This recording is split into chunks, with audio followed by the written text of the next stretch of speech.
Muy buenos días a todos los que nos ven y escuchan a través de San Marcos, la Decana de América, canal web de Culturas. El día de hoy, 12 de noviembre del 2022, estamos para iniciar la entrevista con el doctor Luis Roca Torres, ¿no? En este programa Pensadores Peruanos, que llega a ustedes cada quincena, ¿no? A través del canal web de Culturas. En este programa invitamos a los académicos que han tenido y tienen contribuciones para conocer más la realidad peruana, la realidad de nuestro país en este contexto en el que estamos de el neoliberalismo y la globalización y además en la situación en que vive nuestro país. Y agradezco mucho al doctor Luis Roca por estar con nosotros desde Saña, desde Lambayeque, es decir, la región norte de nuestro país. El doctor Luis Roca Torres es licenciado y también doctor por la Universidad Nacional Mayor de San Marcos. Él es, repito, doctor en sociología. Actualmente es el director del Patrimonio Cultural del Museo Afroperuano, creado en la ciudad de Saña, en Lambayeque. Ha participado en actividades y eventos culturales en Chile, Ecuador, Colombia, México, Venezuela, Puerto Rico, Cuba, Panamá, Nicaragua, Estados Unidos, Honduras y España, entre otros países. Él es estudioso, se ha dedicado a la investigación y por eso que nos ha hecho conocer varios de sus libros, muy interesantes, por cierto. Entre ellos podemos mencionar, por ejemplo, al libro Viejas ataduras con nuevos nudos, también El gobierno militar y comunicaciones en el Perú. Tiene otro libro que lleva por título La otra historia. También el libro Memoria colectiva y canto del pueblo en Saña. También otro libro sobre japoneses bajo el sol de Lambayeque. Otro más, Fuentes de la educación en Lambayeque. También El espíritu samurái en la Quinta Jeren. También Saña, Historia y Arte, entre otros libros que él ha publicado. Le agradezco pues al doctor Luis Roca estar con nosotros y sea usted bienvenido, mi querido doctor. Agradecemos, Bernardino Ramírez, la oportunidad de dialogar, ya que a nosotros nos une toda una tradición de estudio, aprendizaje y compañerismo en la Universidad Nacional de San Marcos, ¿no? En un largo periodo que ya se acerca a los 50, 60 años de trabajo vinculado al mundo académico, ¿no? Así es, doctor. Bueno, tenemos nosotros la inquietud de conocer cómo es que se fundó, cuál es la trayectoria e importancia del patrimonio cultural del Museo Afroperuano, ¿no? Creado en la ciudad de Saña y del cual es usted el director. Sí, el Museo Afroperuano en realidad empieza a prepararse desde el año 1975, que nosotros hemos llegado aquí a Saña, que es una cuenca donde ha habido población afrodescendientes con 3 siglos y medio de esclavitud, 31 haciendas con esclavizados. Porque Saña antes era una provincia que prácticamente abarcaba gran parte de la región Lambayeque, ¿no? Entonces, la presencia de 31 plantaciones con esclavizados era un elemento de mucha importancia. Además de eso, las personas mayores conservaban la tradición cultural, la memoria del pueblo, las artes tradicionales, sus saberes y sus cantares, ¿no? Y eso es cerca de 4 siglos y medio de tradición oral. Entonces, eso fue recogido en un libro que se llama La otra historia, que fue trabajado 10 años, del 75 al 85, ¿no? Y a partir de esa experiencia inicial es que veíamos conveniente realizar y construir un museo que, además de recoger el patrimonio inmaterial, pudiera recoger el patrimonio material, ya que había muchos objetos de herramientas, piezas coloniales, republicanas, y esa fue una primera etapa de recolección de piezas con participación de la comunidad. El museo siempre ha tenido el aporte de las familias de Saña y el soporte conceptual, la memoria, estaba ya en la recolección de las tradiciones orales. Entonces ese fue el punto de partida del museo del 75 al 85. Pero luego del 85 nosotros recorrimos gran parte de los países latinoamericanos para conocer cómo se había dado el periodo de esclavitud en Latinoamérica y también los aportes y la diversidad de culturas de origen africano que habían en América Latina y el Caribe. Entonces, el museo que hemos creado es un museo básicamente de la diáspora africana, no es solo un museo localista. Esa es la idea del surgimiento de este museo. Excelente, doctor Roca. Yo tuve la oportunidad de visitarlo y conocer el museo. Realmente es un trabajo excelente, muy bueno, sobre todo para tener viva, ¿no?, en nuestra memoria la cultura afroperuana, ¿no? Y naturalmente, pues, invito a todos ustedes a conocer este museo. Se encuentra en Saña, una ciudad muy cerca a Cayaltí, ¿no? Está en Lambayeque y justamente nuestra entrevista es, ¿no?, con el doctor Roca. Él está en este momento en Saña, ¿no? Entonces, no dejen ustedes de visitar Saña y este museo, de enriquecerse de su historia, de sus tradiciones, de sus costumbres, todo lo que es la cultura africana.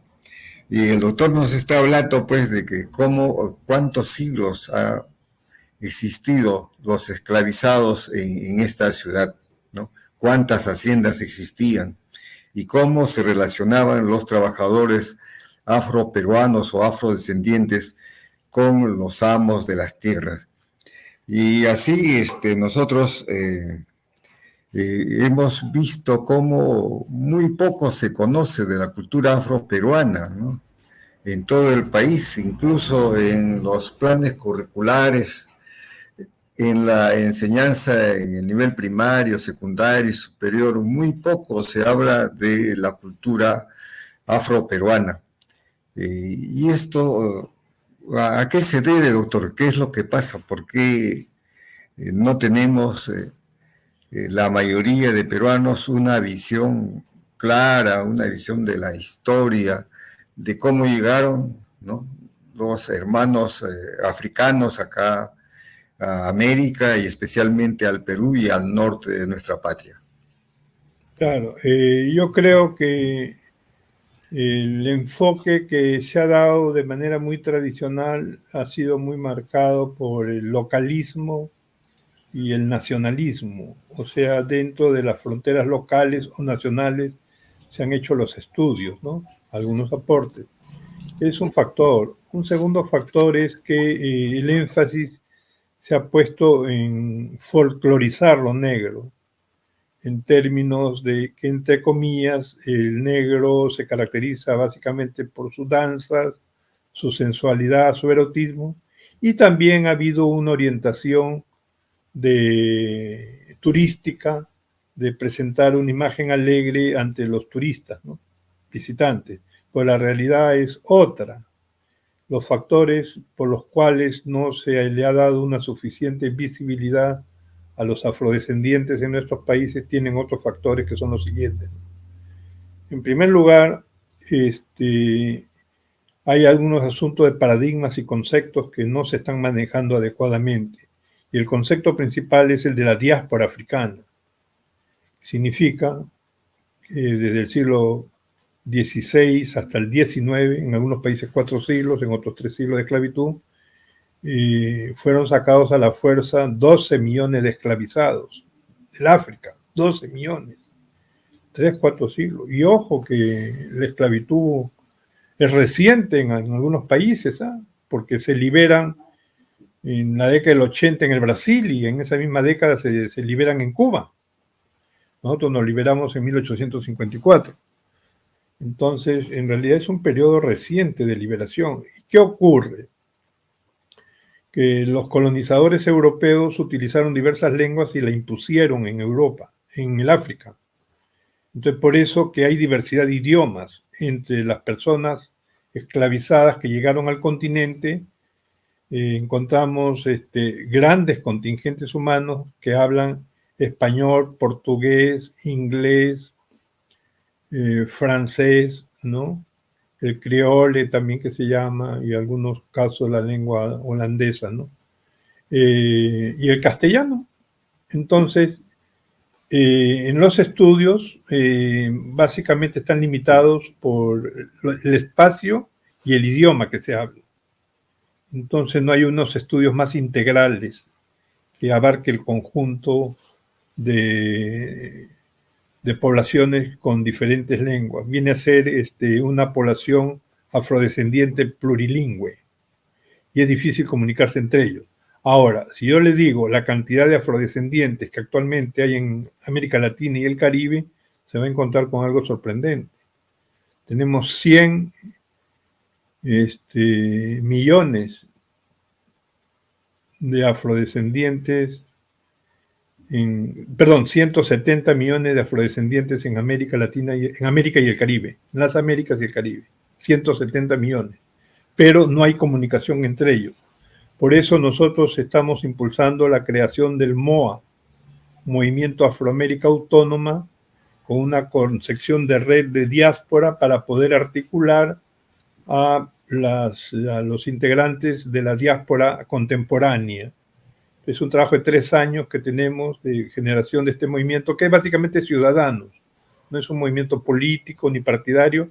Y ojo, es un movimiento Afroamérica Autónoma que está al margen de los gobiernos y los estados. Es de las ciudadanías. Entonces estamos tratando de establecer un puente entre algunos países latinoamericanos, algunos países ciudadanos del África y los migrantes africanos que se encuentran en Europa. Es un trabajo que nos va a llevar varios años. Ya tenemos 3 años, estamos avanzando con una web, ya tenemos un pequeño directorio donde hay personas de 66 personas que están afiliadas al MOA y vinculadas a 12 o 13 países. También hay otras experiencias de unión de la diáspora que de diversas iniciativas hay en otros países. Entonces, gradualmente nosotros estamos tratando de unir a estas instituciones diaspóricas que le llamo. Qué difícil, porque te pongo un ejemplo. Nosotros ya hemos tenido 2 o 3 foros internacionales y los documentos base para que lleguen a los afiliados los tenemos que traducir en 5 idiomas. Y en los eventos que organizamos tenemos que contar con traductores. Entonces, el tema de fondo es la unidad de la diáspora africana y es por esa razón que hay grandes tareas pendientes que ya se han logrado ubicar en un programa u objetivos generales a partir de consultas a los integrantes de la diáspora. O sea que estamos ante una tarea gigantesca, de largo aliento y compleja. Realmente es muy interesante esto de saber cómo construir este movimiento internacional, ¿no?, de los africanos.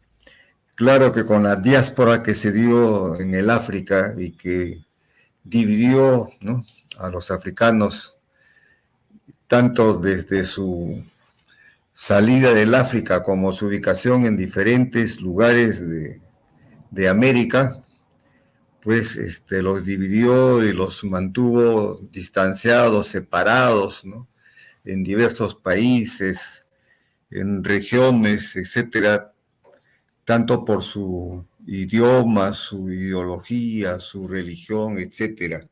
Es decir, hay todo un tránsito, pues, de la esclavitud hacia la libertad. La esclavitud, como recordaremos, estuve leyendo el trabajo de José Benítez sobre la colonización, azúcar e imperialismo. Él refiere, dice, que entre los siglos 19, 16 y 19, las factorías inglesas, holandesas, portuguesas, danesas y francesas dedicadas al tráfico de esclavos negros trasladaron a América 14.650.000 esclavos, cifra que significa el sacrificio de alrededor de 150 millones de africanos, ya que para cazar 100 de ellos se mataba a otro tanto. Al llevarlos a la costa solo llegaban la mitad, y al trasladarlos a América en la travesía morían el 35% de los embarcados. Datos de diversas épocas indican el número de esclavos negros existentes. Por ejemplo, en el Perú, 20.000 a fines del siglo XVI, 30.000 durante el gobierno de Ribé Chinchón, y así, ¿no? Otros 81.630, 40.228 en la época del virrey Taboada, en el año de 1745, y 41.228 en el momento de declararse la independencia, ¿no? De estos, el 52% trabaja en las plantaciones azucareras. De esto nos han hablado, pues, algunos estudiosos también en el Perú, ¿no? Como, por ejemplo, Macera, Capsol y Humberto Rodríguez y otros más. Y todos nos hablan fundamentalmente de las relaciones laborales que tiene la población negra. Y cuando llegaron al Perú y han estado ya asentados varios años, generalmente en la costa norte, centro, ¿no? y sur, ¿no? De pronto se decía, pues, como un dicho popular, gallinazo no canta en puna. ¿Qué nos podría usted explicar, doctor Roca, de esto? Mira, las cifras son significativas y los esclavizados fueron trasladados a las haciendas, en una gran parte de las haciendas costeñas, básicamente de azúcar, algodón. Las mujeres fueron llevadas a las casonas para labores de cocina, limpieza, desde las casonas coloniales. Pero hubo un gran sector de afrodescendientes que fueron llevados a las minas de los Andes y también a las minas en Bolivia. Y hubo esclavitud en las zonas altoandinas, y es por ello que hasta hoy se conservan en diversos pueblos andinos fiestas que son parte de la memoria y las remembranzas de la presencia de los esclavos africanos en sus localidades andinas.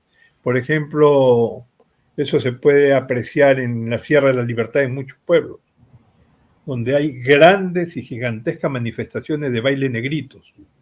También en el caso de Puno tenemos la morenada, ¿no? Y en el caso del Cusco también hay festividades en honor a la Virgen del Carmen con máscaras de afrodescendientes. Y el propio, hay los violinistas de antaño muy conocidos, ¿no? Tocaban baile negritos. También eso falta por estudiar, o sea, la presencia africana y las artes en el mundo andino. Entonces nosotros en el último periodo hemos hecho algunas modificaciones en tu enfoque, en nuestra concepción de cómo ver lo afro. Entonces, los últimos planteamientos que tenemos son dos. Consideramos que debe haber un hermanamiento entre los afrodescendientes y las diversas etnias que existen en el Perú, por decirlo,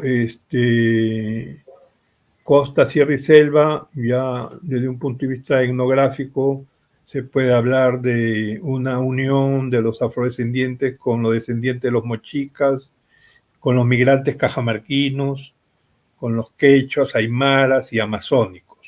Entonces, nosotros estamos en una propuesta de hacer trabajos conjuntos.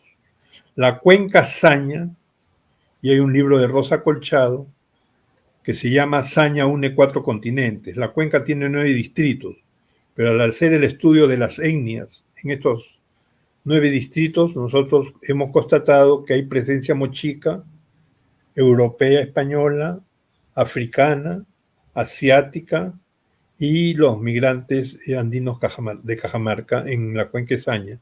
Entonces, nuestro trabajo en estos momentos es unitario. Trabajamos con todos.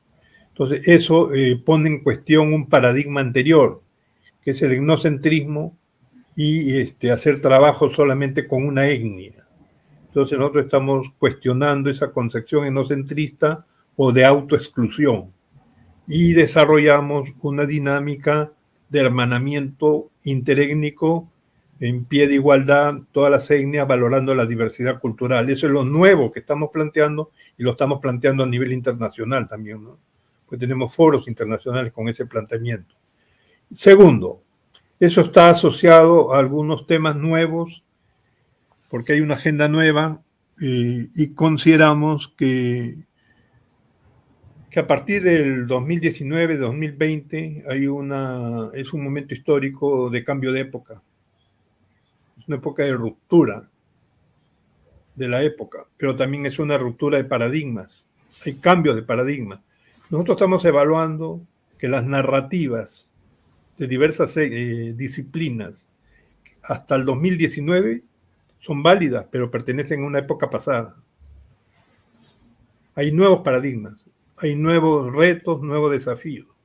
Mencionaré 4 o 5 nada más. El balance son como 10 temas de agenda nueva. 1. Tenemos los impactos del COVID y el coronavirus, que no es solo un virus.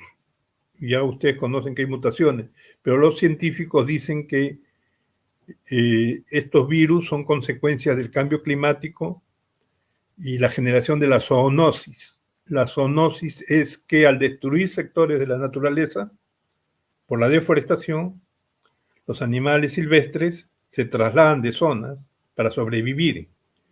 Y al trasladarse a otras zonas, ellos van llevando sus virus y contagian a otros alimentos, a otros animales sanos o domésticos y también a seres humanos. Y es ahí donde se está produciendo la transmisión del virus y ahí es donde surge el COVID-19. Pero los científicos consideran que hay otras transmisiones de enfermedades por estos efectos, porque hay 6 o 7 infecciones o epidemias vinculadas a esta dinámica de los animales por el cambio climático, como el dengue y otros más que están generando daño, o la fiebre porcina, etcétera, ¿no? Entonces, ese es un primer problema, el surgimiento de nuevas pandemias. Y al ser pandemias universales, y su solución implica nuevos retos que no corresponden a periodos anteriores.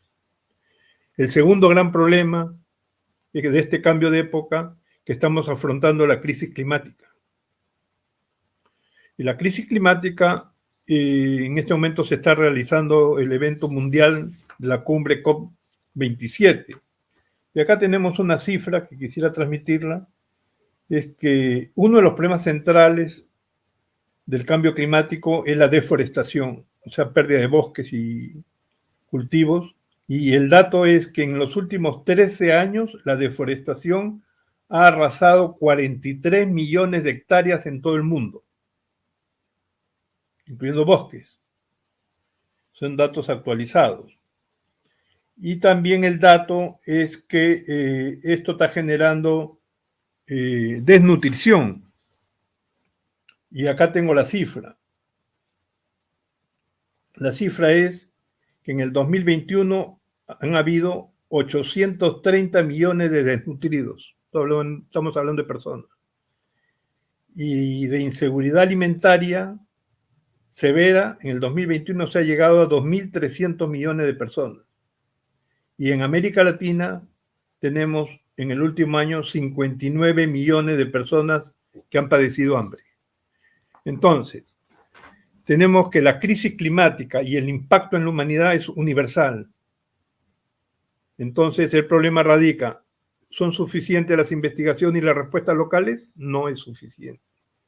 ¿Es suficiente las respuestas nacionales? No es suficiente. Entonces, se da la paradoja que hay amenazas mundiales en un mundo fragmentado y que cada cual trata de resolver con una visión muy chauvinista, muy nacionalista, problemas que no los va a poder resolver. El tercer problema que nosotros estamos viendo como una amenaza mundial y que nos lleva a cambio de paradigmas también, y a la nueva época que hay que enfrentar, a los nuevos desafíos, es el armamentismo y las guerras contemporáneas. Son muy diferentes a las anteriores. Y eso parte de si bien parte de la guerra Rusia-Ucrania, nosotros hemos visto que sus impactos han generado crisis energética, problemas con el uso del petróleo, el gas y también problemas de alimentos muy serios con la pérdida de cereales, ¿no? Usted habrá visto que de 10 panes por un sol, ahora se compra 4 panes o 3 panes por un sol, ¿no? Pero también hay pérdida de fertilizantes que ha generado la crisis agraria en el Perú. En estos momentos no hay urea. Entonces, y alza de precios e inflación en el Perú y diversas partes del mundo. Esas son consecuencias de la guerra y más la amenaza nuclear, ¿no? Pero hay un detalle que yo quisiera que usted tomase en cuenta, por eso es importante el diálogo que estamos realizando actualmente. No vemos, no percibimos que en la humanidad haya grandes movimientos por la paz. Entonces el MOA, el Movimiento Afroamérica Autónoma, en la medida que es la unión de los pobres de raíces africanas uniéndonos a otras etnias, tiene como una de sus banderas principales salvar las vidas humanas y el planeta. Entonces nosotros estamos por la paz y contra el armamentismo. Pero nosotros vemos sorprendentemente que los medios de difusión, la radio y la televisión nacionales de diversos países ven como grandes logros las acciones militares, los bombardeos, el comercio de armas, etc., ¿no? Entonces estamos ya ante un tercer problema mundial. Y el cuarto problema mundial es la migración internacional forzada, donde hay prejuicios, porque no se está yendo a las causas de la migración y los desplazamientos. Las causas de las migraciones y desplazamientos en el mundo tienen un factor fundamental que es la carencia de hambre, la carencia de alimentos y agua. Y en algunas zonas por la violencia, en el caso de Ucrania, y hay otros 6 países que tienen problemas de sobrevivencia por la guerra, ¿no? 6 países que están en conflicto armado. Pero lo que te quiero exponer, que además está creciendo la discriminación y eso, surgimiento de corrientes neofascistas, pero el caso más grave es Haití. Haití es el primer país que hizo la liberación en América Latina y el Caribe, su primera independencia, y la primera liberación de esclavos en el mundo. Y hoy es el país más pobre del continente y es que está abandonado. Hay crisis de gobernabilidad y hay hambruna, pero no hay solidaridad. Y llama la atención, y es lo que te decía al comienzo, que nuestro enfoque básicamente está dentro de las fronteras nacionales y no estamos viendo el mundo, ¿no? Entonces, en el enfoque que nosotros estamos planteando en estos momentos es que necesitamos dialogar y debatir y proponer nuevas alternativas porque hay un cambio de época. Pero nosotros percibimos, y por eso es importante el diálogo, que muchas personas y gran parte de la intelectualidad está con un discurso atrasado que corresponde a un periodo anterior, como que nada está pasando, ¿no? Y ojo, la noticia de ayer y anteayer es el rebrote del coronavirus de COVID-19 en 6 regiones y cerca de 15 distritos de Lima. Supuestamente ya estaba erradicándose el COVID en el Perú. No hay restricción. Pero demuestra que la población está atrasada y los expertos están atrasados con relación a los cambios que se están dando en el mundo, ¿no? Eso es un poco el tema de fondo. Es cambio de época, necesidad de nuevos paradigmas y necesidad de nuevos programas para salvar vidas humanas y el planeta, ¿no? Es muy interesante lo que nos estás proponiendo, Lucho. O sea, la mirada de los investigadores, de los estudiosos y también de los que gobiernan el país, ¿no? Ya no debe ser solamente una cuestión localista, a ver, en el país, ¿no? Sino que tenemos que ponernos en el contexto que viene, por ejemplo, esta preocupación tan grande que se tiene por la deforestación. Sabemos que el presidente brasileño, el que es saliente, Bolsonaro, no le importaba la quema de los bosques amazónicos, ¿no? Por el contrario, motivaba que se sigan incendiando los bosques amazónicos. Y la deforestación, como tú lo has manifestado, son 43 millones de hectáreas, ¿no? Que están siendo deforestadas en el mundo. Realmente es altísima la cifra, como en el Perú son 270.000 hectáreas por año, ¿no? Que realmente se pierden, ¿no? En nuestra Amazonía. Y así los otros puntos que has señalado me parece muy importante tenerlos en cuenta, no para mañana, sino hoy, ¿no? ¿Qué hacemos para contrarrestar esta deforestación? No solamente prohibirla, sino cómo reforestar nuevamente a nuestra patria, a nuestro territorio. Hay este calentamiento global que ha señalado, este cambio climático esencialmente, ¿no? Tiende en el Perú, por ejemplo, a retirar las lluvias de la costa hacia la cordillera. Anteriormente los costeños en Lima iban y cogían las flores de Amancaes, ahora ya no existen. Y llovía, ¿qué le digo? Si vamos por alguno de los valles como Chillón o por Rima, por Chancay, ¿qué le digo? Pues hasta 500 metros de altura sobre el nivel del mar. Hoy día las lluvias están en los 2.300 a 2.500 hacia la cordillera y no llueve los 4 o 5 meses que antes llovía en el área andina occidental, sino llueve un mes, ¿no? Un mes y 2 semanas, ¿no? Pero ya no hay lluvias, al no haber lluvias no hay agua, y vean ustedes, es el otro gran problema que tiene, por ejemplo, la ciudad de Lima, ¿no? Que todos los años crece en su población y en extensión. Estamos alrededor de 13 millones de habitantes, pero las fuentes de agua no aparecen, no están, se van secando. Ese es otro gran problema, pues, ¿no? Y así como tú has señalado también el armamentismo, ¿no? Qué terrible. Y cómo esto es también un flagelo de la humanidad, porque directamente contribuye pues a la situación de hambruna, de miseria, de hambre en los pueblos. Recuerdo de este libro que se publicó sobre la Casa de la Guerra, ¿no? Es decir, dónde se preparaban las guerras en el mundo, o sea, en el Pentágono. Vean ustedes, eso también es importante conocerlo, sobre la Casa de la Guerra, cómo se preparan las guerras en diferentes lugares. Y esta también la situación de la crisis alimentaria y naturalmente la migración internacional, como bien lo ha señalado.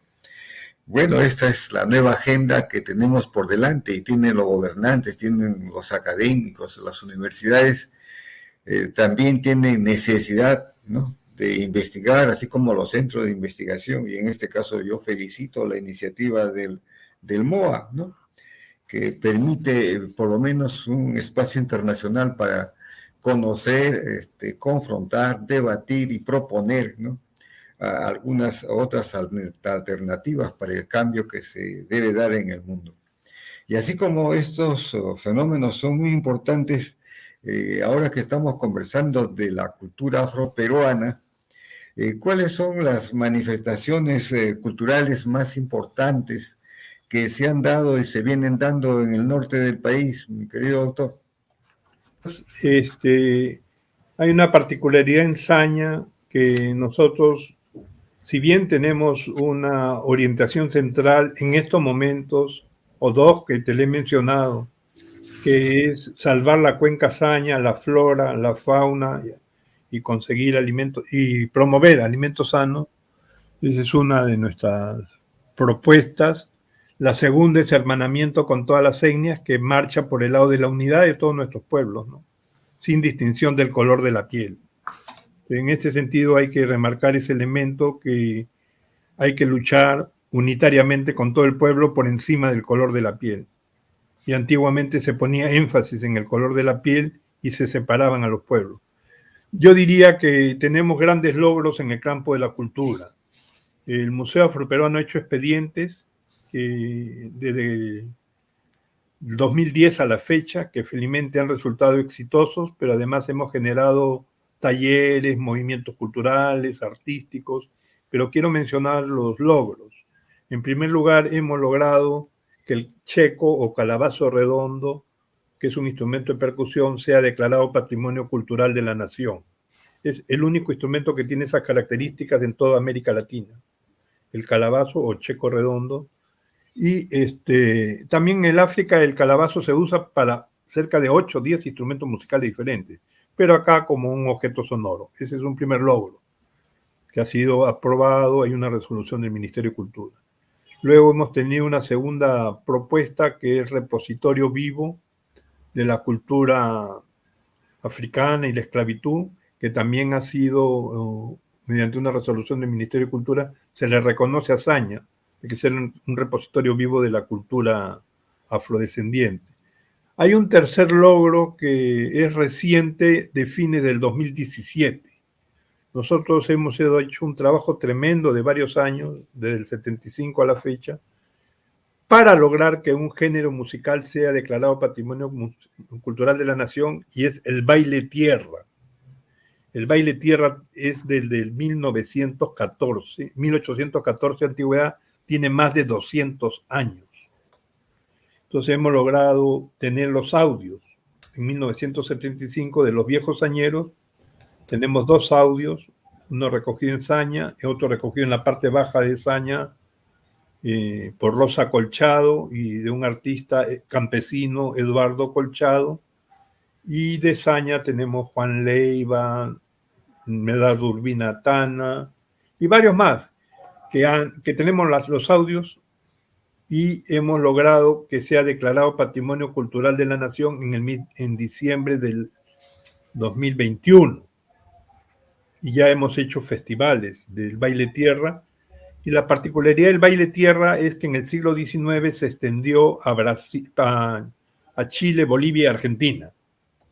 Y en donde se ha estudiado muy bien el baile tierra es con Margot Loyola en Chile.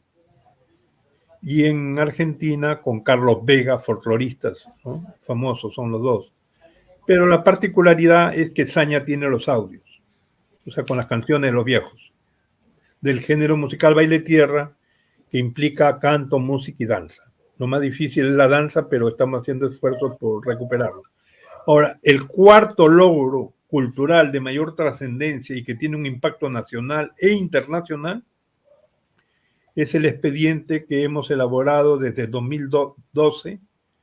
Son básicamente 3 tomos, en donde reconstruimos con documentación y con mapas, censos, la esclavitud en el valle en la provincia de Saña, que abarca, como te digo, 31 haciendas de esclavizados.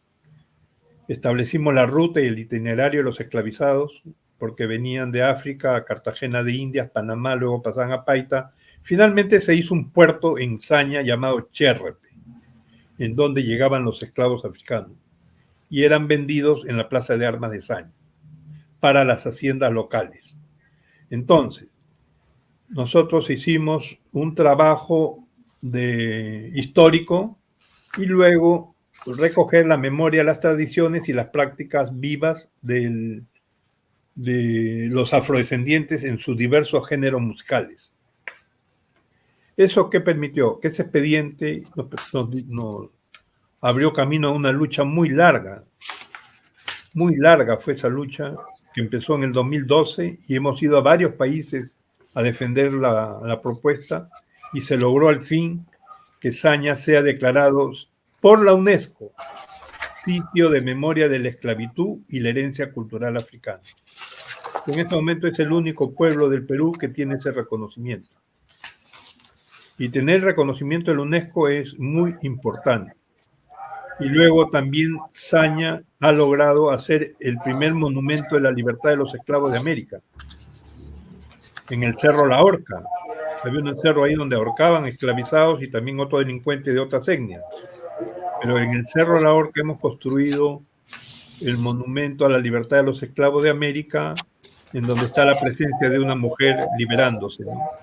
Y la mayor parte de monumentos que hay en el continente sobre la liberación son básicamente nacionales y son varones los que se liberan. Pero en este caso se trata de una mujer. Y qué es interesante, esta escultura que está en el Cerro La Horca la hizo una mujer de origen mochica, Mara González, que es escultora, que revela los vínculos interétnicos que nosotros tenemos, ¿no? Ahora estamos continuando con una nueva tarea de que es que como Saña era una ciudad española, hay herencia cultural española. Está la guitarra, está el arpa, están las décimas, romances españoles antiguos, ¿no? Villancicos, fiesta de Navidad, etcétera. Y aquí murió Santo Toribio Mogrovejo, que es el santo patrón de los obispos de América Latina. Y Saña tiene vestigios de 7 templos. Pero lo interesante es que durante 4 siglos y medio se practica la décima española, pero ya con un contenido local, de lo que se refiere a las tradiciones, las costumbres, sañeras, ya de los propios afrodescendientes y mestizos que viven en Saña, que crean sus décimas, pero transmitiendo sus sentimientos, sus experiencias cotidianas, y podríamos decir con un mensaje que, si bien toma las formas y las técnicas literarias de la décima europea, el mensaje es de las tradiciones y vivencias locales. Entonces, en estos momentos se va a iniciar una campaña para la declaratoria de la Saña, capital de la décima en el Perú. Eso es lo nuevo. O sea que hay mucha actividad artística, cultural acá en Saña, ¿no? Realmente es admirable, ¿no?, lo que se viene produciendo en Saña, y particularmente la presencia suya para mantener viva la cultura, pues, afroperuana, ¿no?, en un lugar muy concreto, específico y conocido como es Saña. Y claro, se anota también la necesidad de la unidad de todos los pueblos afrodescendientes, ¿no? Y en eso nosotros hemos podido constatar y ver lo que va pasando en diferentes lugares del Perú, por ejemplo en Chincha, ¿no? En Chincha, como en Huánuco, se bailan también esta danza de los negritos, son las expresiones culturales de estos pueblos, y donde también aparece la décima. Recuerdo, por ejemplo, que en Chincha, en el Guayabo, particularmente el lugar donde están más los habitantes negros, ¿no? Esta danza que se realiza en Chincha Alta y un concurso también en cada uno de los pueblos, ¿no?, de Chincha Baja y Chincha Alta, danzan los negritos, pero los negritos al son de un violín, desde el más alto de 1,90 m hasta aquel niño que tiene pues 1,20 m, 1,50 m, ¿no? Y es una danza muy especial, muy, muy especial, como también bailan las palitas, pero al son de la guitarra, ¿no? Claro, con una vestimenta especial, igual que los negritos, ¿no? Y esto también se repite en Cañete. Y lo que se observa en todos estos casos, que ya no son eminentemente negros, ¿no?, ni solamente zambos simulatos, sino que están también lo que llamamos los cholos, ¿no? O sea, gente que ha bajado de Huancavelica o de Junín o de Ayacucho, que han llegado y se han integrado. Y la integración comienza por el trabajo mismo, ¿no? El trabajo, por ejemplo, que se daba antes en las haciendas algodoneras, básicamente algodoneras, ¿no? Vamos a suponer en el desaige del algodón, ¿no? y también en la paña del mismo. Vean ustedes cómo la gente afrodescendiente se ha ido integrando. Formaba parte de estas personas que agrupadas, así como en contratas, viajaban desde Tumbes, Piura, Lambayeque, La Libertad, norte de Lima, hasta ahí, en la paña de algodón. Y se iban con todo, ¿no? O sea, todos los cargamentos, desde la preparación de alimentos, el peluquero y así, todos los oficios, pero iban así en grupos para la paña de algodón. Y claro, había la primera paña, la segunda paña, hasta la tercera, depende. Bueno, en todo eso nosotros estamos viendo cómo se da la unidad de los pueblos, ¿no? Y nos da mucha alegría saber que el Chaco, por ejemplo, ahora es un patrimonio cultural del país, ¿no? Y también hay otros bailes. Y hablando del mismo Saña, doctor, hay una canción que tiene que ver con Saña, ¿no? ¿Nos podría usted referir algo sobre esta canción, sobre Saña, ¿no? Y es que cómo se da y cómo se mantiene hoy después de haber dado un gran recorrido por el sur, por el extranjero, ha vuelto nuevamente a Saña cantando el alundero le da. Exacto. Importante la pregunta, porque esta canción es un baile tierra, es el género baile tierra. El género baile tierra básicamente era voces, palmas y el checo. Y luego, cuando no había el checo o el calabazo, se tocaba sobre la mesa. Es básicamente rural, y eso se sostuvo durante varios siglos por la presencia de los campesinos y las mujeres que bailaban el baile tierra, ¿no? Entonces, eso es lo que le dio continuidad a Saña a dicho género musical. Entonces, aquí esta historia es bien interesante, porque al comienzo del siglo XX está confirmada la presencia en Saña de un afrodescendiente llamado Manuel Quintana Canario Negro, que es uno de los principales artistas y músicos de la Guardia Vieja de Lima, porque nació en 1880. Pero su actividad musical es hasta la década del 50, 60, hasta mediados del siglo XX. Él está aquí en las jaranas y en la chichería de Saña, junto con los afrodescendientes. Entonces, él aprende el baile tierra de Saña. Y asumió todo un repertorio, porque las características particulares del baile tierra de Saña es que es alegre, breve, muchas de ellas, su contenido es anticlerical, es erótico, sensual, hay mucho erotismo, ¿no? Y es alegre. Entonces, él cuando llega a Lima de retorno, porque no se sabe dónde nació, él llega en la primera década del siglo XX. Y lo primero que hace es recorrer con sus amigos y sus nuevas amistades los callejones de Lima. Es el que lleva la fuga de Alundero le da de la Saña, ¿no? Y conoce a Bartola Sancho Dávila, que es la reina de las tradiciones danzarias afroperuanas de fines del 19 y comienzo del 20, también falleció a mediados del siglo XX, hace amistad, y el Canario Negro llega a Malambo. Entonces él difunde el baile tierra en los callejones.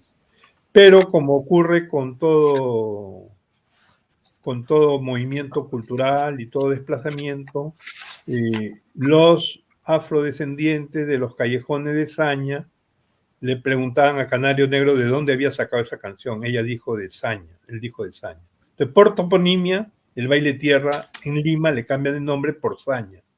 Alundero le da, ¿no? O sea, esa canción es una hazaña, dijo. O sea, su nombre original es baile tierra. El nombre de baile tierra se conserva hasta hoy, pero ha tenido varios cambios de denominación en diversas épocas. Un primer cambio es ponerle el nombre de Saña. Luego viene un segundo cambio en los años 50, 60, a partir de estudios de Nicomés Santa Cruz, que bautiza dicho género musical como lundero o lundú. pero en realidad se trataba del baile tierra. Entonces hay discos que tiene el nombre de la canción, Lundero. Entonces le llamaron Lundero. Luego, a partir de los años 70, en algunas zonas del país modificaron el nombre porque había escasez de bailarinas y predominaba el golpe checo, y le cambiaron el nombre de baile tierra por golpe tierra. Y este nombre golpe tierra se usaba en Chiclayo y se usaba también en Piura, pero se trataba del baile tierra, ¿no? Entonces, en estos momentos ya se ha recuperado el nombre tradicional de baile tierra. ¿Por qué? Porque los artistas de la Guardia Vieja de comienzo de siglo hasta la década del 80 identificaban ese género como baile tierra. Entonces ha prevalecido la tradición y la memoria de los afrodescendientes. Pero ¿cuál es la importancia de la pregunta que nos has realizado? La importancia radica en que el Canario Negro hizo conocer Saña a nivel nacional. Porque la canción, cuando él la lleva a Saña, es finalmente interpretada por los principales artistas de Lima en la primera mitad del siglo XX, incluyendo a los mejores compositoras, bailarinas y especialistas en música. Rosa Mercedes Ayarza, Rosita Larco y otros más hicieron canciones con coro. Pero la que lleva a la cumbre está Alicia Maguiña, que su maestro fue Quintana, pero la que tiene mayor impacto es Jesús Vázquez, porque lo hace con coros y una voz maravillosa. Pero la introducción que le hacen en Lima es una introducción de coro tipo religioso. O sea, toda la primera parte de la versión limeña no es para bailarla, sino es para escucharla. Entonces llega por la radio la canción Saña Lundero le da, pero ya cambiada. Llega en la época de Jesús Vázquez, 50, 60. ¿Pero qué pasó? Que al pueblo le gustó. Prender la radio y escuchar la canción Saña Lundero le da con la voz de Jesús Vázquez era algo maravilloso. Entonces el pueblo lo asumió y lo empezó a cantar en los colegios, en las parroquias. Saña Lundero le da con su coro, aunque nadie lo bailaba, pero se convirtió en un himno o una oración de Saña. Entonces usted actualmente escucha la canción de Jesús Vázquez o los coros de la canción Saña Lundero le da, hasta llora la gente, ¿no? Se paraliza el pueblo. Entonces es una gran transformación cultural. Pero mientras tanto, en las chicherías y en los corrales y en las casas, continuó el baile tierra con su erotismo, su sensualidad, su anticlericalismo. Pero paradójicamente, la canción que innovada o transformada tiene un coro religioso, mientras que a nivel popular es anticlerical. Por eso la primera estrofa de la canción Saña es: acaban de dar en reloj de la catedral, ¿no? Ese es tema religioso. Lo que pasa es que en Saña no hay ningún reloj de la catedral. Claro, es una cuestión limeña. Ahora, otro detalle que hicieron los limeños en los callejones. Hicieron otra cosa. Ellos se dieron cuenta de que ese género se prestaba para que ellos pudieran crear temas anticlericales, eróticos, chistosos, amorosos, burlones, decir todo lo que no podían decirlo en una radio, en un escenario, sino en un callejón con lisuras y todo. Entonces interpretaban esa canción con la melodía de Saña. Entonces surgieron un montón de cantares eróticos y anticlericales en Lima. Dijeron que esas son Sañas. Pero en Saña no las conocían, porque eran invenciones limeñas y muy bien elaboradas. Claro. Yo recuerdo una que me contó, y debe estar en un libro que me la contó Wendor Salgado, de la Catedral de Criollismo.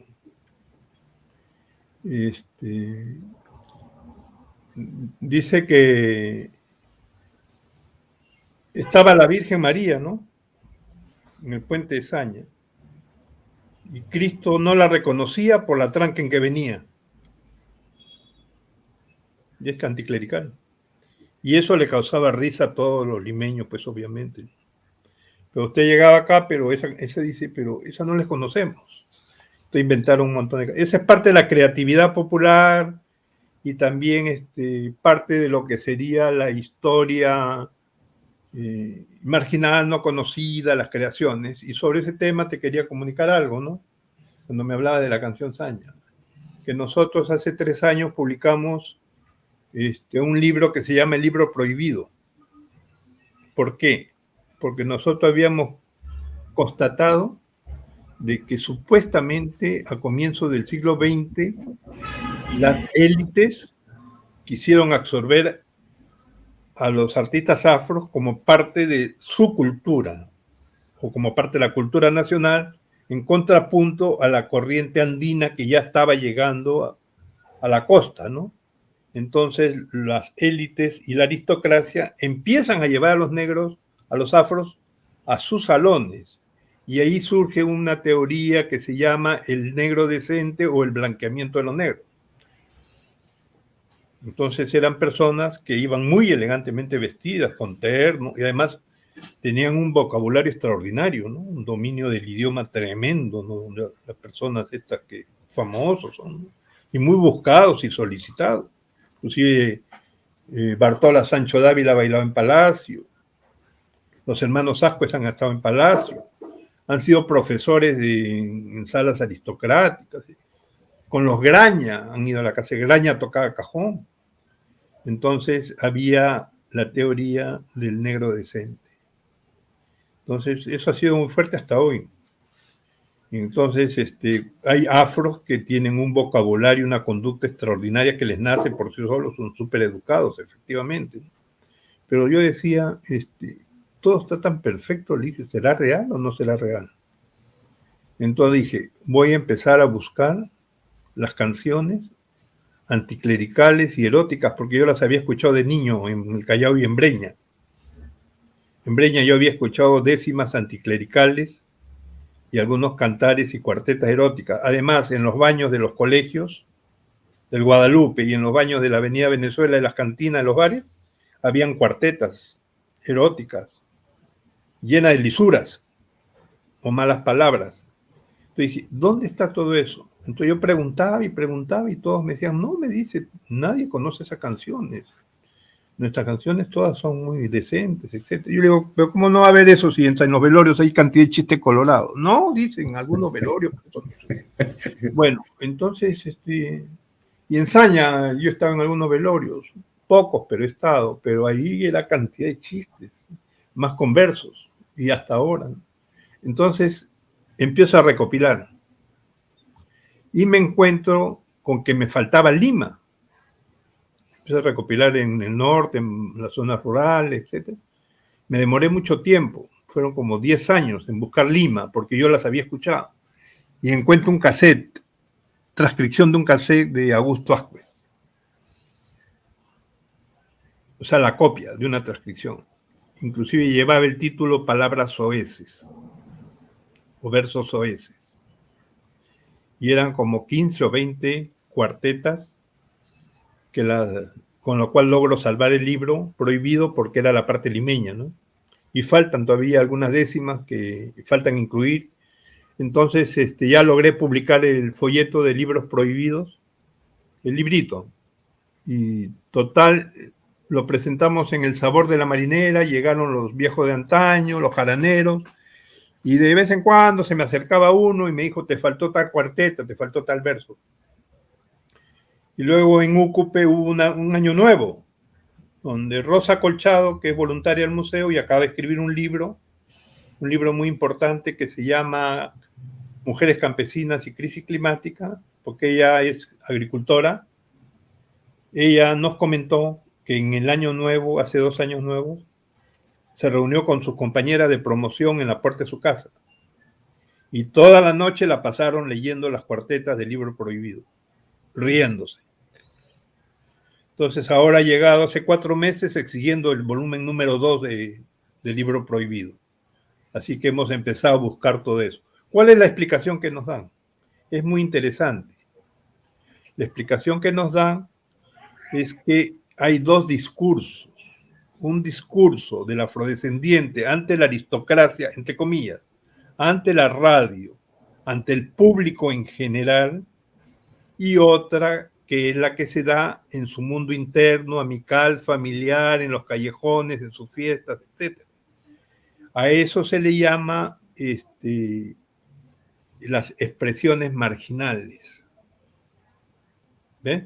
Entonces eso es muy interesante porque nos revela un matiz o una vertiente cultural poco conocida, ¿no? Entonces ahora estamos a la espera de recopilar el libro prohibido número 2, un poco para alegrar el ambiente a pedido y exigencia de las jóvenes sañeras. Y todo está muy triste, quieren cosas alegres, dice. Así es, doctor, qué interesante realmente escucharlo, ¿no? A partir de lo que estamos conversando sobre saña, ¿no? Y a Rondero le da. Bueno, en verdad, estos trabajos anticlericales que han expresado muchos de los cultores de la música, la danza afroperuanas, también observamos en la literatura, ¿no? Eso que usted decía sobre esto de ser anticlerical, estoy recordando a Antonio Gálvez Ronceros. Él en su libro Monólogo desde las tinieblas, donde habla, por ejemplo, de Juto, Jutato y Jutito, ¿no? Pero hay uno que es sobre octubre, ¿no? La procesión del Señor de los Milagros. Cuando un negro se para en una esquina y Claro. comienza a miccionar, no sé si se acuerdan. Sí, sí, Pero sí, perfectamente, que llegan los orines durante 4 cuadras. así es. Bueno, y así como Antonio Gálvez, pues, Goyo Martínez y también López Albújar, por ejemplo, cuando habla de mátale, mátale, mátale, che, ¿no? Allá en la hacienda de Latina, en Piura. Y podemos ir recordando muchas expresiones culturales de manera particular en la literatura.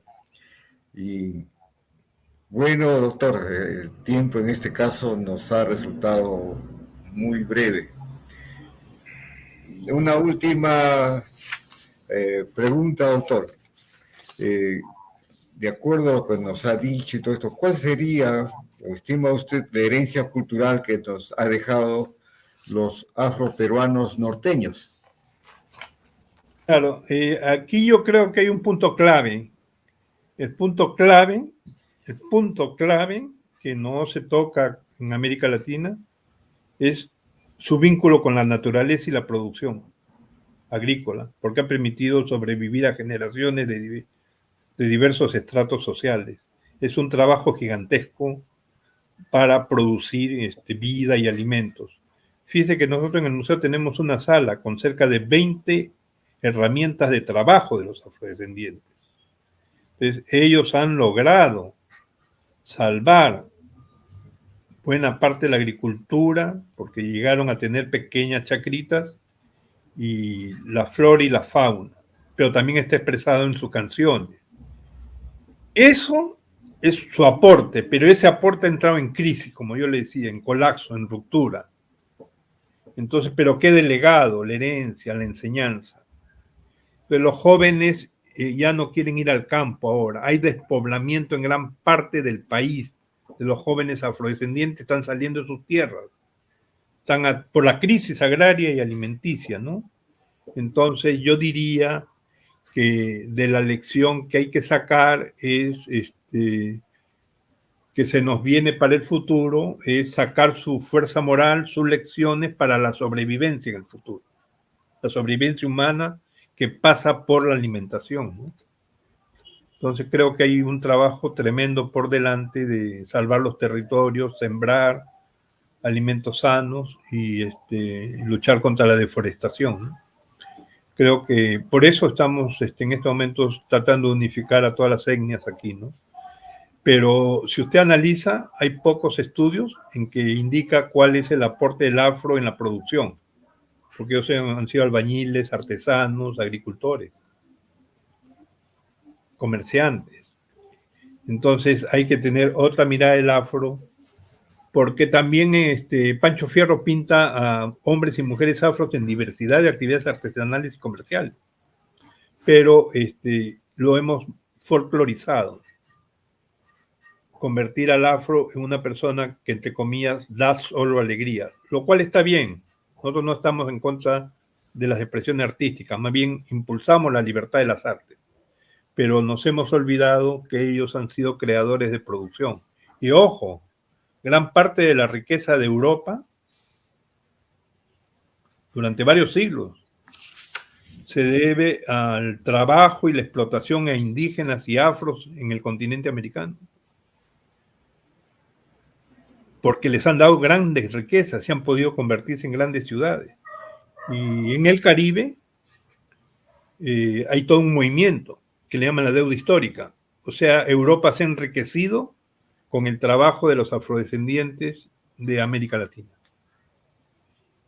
Entonces, yo creo que hay que sacar lecciones por ahí, ¿no? La relación afro y naturaleza, porque ellos ya en el África tenían mucha experiencia de trabajo con la naturaleza. Entonces, hay que rescatar eso. Efectivamente, doctor Roca, es así, ¿no? Esa relación del hombre con la tierra, es decir, en la producción. No podríamos, por ejemplo, para el periodo colonial, dejar de leer ese trabajo de Pablo Macera, ¿no? Las plantaciones azucareras jesuitas. Claro. En este trabajo podemos apreciar cuál ha sido el trabajo de los afrodescendientes, ¿no? De los africanos aquí en el Perú y en qué condiciones, vean ustedes. Hoy todavía hay vestigios acá, por ejemplo, en Chincha, de los cepos, de los lugares donde estaban también encadenados los esclavos y en qué condiciones vivían. Bueno, esa relación del hombre con la naturaleza y la producción es muy importante para conocer también su idiosincrasia, su ideología, sus costumbres, y generalmente su cultura y las posibilidades de que nosotros visibilicemos el aporte afrodescendientes, ¿no? Aquí en el Perú. Yo lamento que nuestro tiempo ya sea pues muy breve y lo invito al doctor Luis Roca Torres para tener y continuar esta entrevista en otra oportunidad de Pensadores Peruanos. Le expreso a nombre de la universidad y de este programa mi agradecimiento, doctor Roca. Muchas gracias a usted por participar en este programa. Ya, muchísimas gracias y felicitarte porque hace pocos días estuve leyendo el libro de Moros y Cristianos de Huamantanga Canta y había una cosa sorprendente, ¿no? Los lazos de arrieros y pobladores de Huamantanga y Canta con el barrio Malambo. O sea, ellos han llegado hasta ahí, han vivido ahí y se han comunicado y dialogado con los afrodescendientes. Entonces eso nos abre un camino muy interesante de vínculos entre afrodescendientes de Lima con los pobladores originarios de Canta, ¿no? Eso es algo nuevo, sorprendente, que nosotros estamos investigando, estudiando, y hasta los apellidos se nos han quedado pegados como el de Guardamino. Así es, doctor, ese libro lo publiqué el año 2000, ¿no? Sobre moros y cristianos en Huamantanga. Es sobre la herencia cultural y la tradición popular.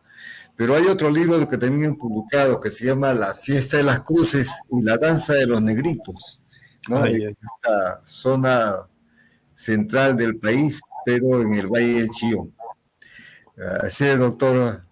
Sería bueno que lleguen acá al Museo Afroperuano sus obras, compañeros. Sí, necesitamos tener sus obras acá. Yo he quedado impresionado porque lo estaba leyendo sobre los moros y cristianos, Huamantanga y su llegada a Lima, y total era la 1 de la mañana y terminé dormido en la computadora. Gracias, doctor, por esa referencia. Y así publiqué otro hace un año y medio que es sobre la victoria de Sandra en el contexto de la guerra de Chile contra el Perú. Es un libro muy interesante también que está llegando a gran parte de los lectores nacionales. Yo no digo la guerra del Pacífico, la guerra del Guano del Salitre, la guerra con Chile, es la guerra de Chile contra el Perú. Y las explicaciones se encuentran en el libro, ¿no? Bueno, doctor, muchas gracias y Gracias a hasta ti, gracias a ti. el momento. Saludos a las amistades de la Universidad de San Marcos. Saludos a todos. Gracias, doctor. Igualmente a los amigos de Cayaltí Gracias. y a los amigos de Saña. Ahí he estado buen tiempo y bueno, pronto estaré por allí también, doctor. Con mucho gusto, los bienvenidos. Gracias, Lucho.